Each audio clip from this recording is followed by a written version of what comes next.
தமிழகத்தில் மேலும் ஏராளமான மக்கள் நலப் பணிகளை தமது அரசு மேற்கொள்ள உள்ளதாக முதலமைச்சர் ஜெயலலிதா தெரிவித்தார்.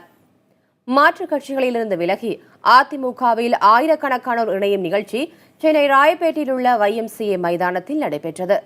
தமாகவிலிருந்து அண்மையில் விலகிய சாருபாலா தொண்டமான், தொட்டியம் தொகுதி முன்னாள் MLA ராஜசேகரன் உள்ளிட்டோர் அதிமுகவில் தங்களை இணைத்துக் கொண்டனர். அப்போது புதிதாக இணைந்தவர்களுக்கு அடையாள அட்டை வழங்கி பேசிய முதலமைச்சர், தமது அரசின் பணிகள் வெளிமாநிலங்களிலும் புகழ்ந்து பேசப்படுவதாக தெரிவித்தார். அதிமுகவில் இணைந்தவர்களுக்கு மக்கள் பணிகளை மேற்கொள்ள சிறப்பான வாய்ப்புகள் காத்திருப்பதாகவும் முதலமைச்சர் ஜெயலலிதா தெரிவித்தார்.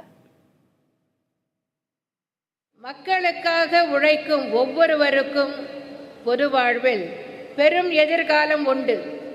அந்த வாய்ப்புகளை உரிய நேரத்தில் உண்மையான தொண்டர்களுக்கு அளிப்பதில் அனைத்திந்திய அண்ணா திராவிட முன்னேற்ற கழகத்திற்கு நிகரான இயக்கம் வேறு எதுவும் இல்லை.